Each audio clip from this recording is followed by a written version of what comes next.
Je pense que après l'IA, dans les mois qui suivent, je pense que les robots, les humanoïdes vont reprendre la main. Bien entendu, ils embarquent de l'IA et de l'IA générative.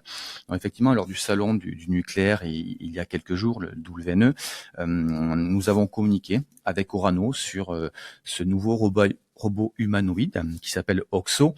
Donc Orano, le monde du nucléaire, donc on voit bien un environnement contraint, des usines où l'humain n'est pas forcément le bienvenu. On voit bien l'avantage de faire intervenir des robots humanoïdes plutôt que des humains dans des environnements dangereux.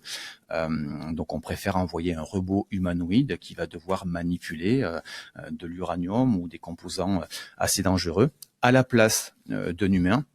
Et l'humain va se concentrer sur les tâches moins dangereuses, va pouvoir le piloter. Donc c'est aussi une création de nouveaux emplois. On le voit sur chaque révolution un petit peu qui arrive. On voit toujours la crainte. Est-ce que ça va remplacer l'humain?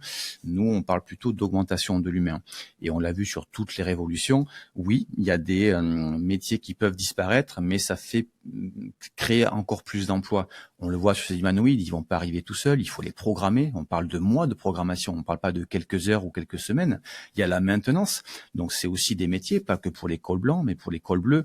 Donc l'idée, c'est plutôt de voir quelle répartition du travail pour toujours amener un travail plus agréable, avec plus de valeur pour l'humain, et confier aux robots, comme ça a été le cas depuis plus d'un siècle, avec toute la partie automatisation, répartir, on va dire, les tâches et concentrer sur l'humain les tâches à valeur ajoutée.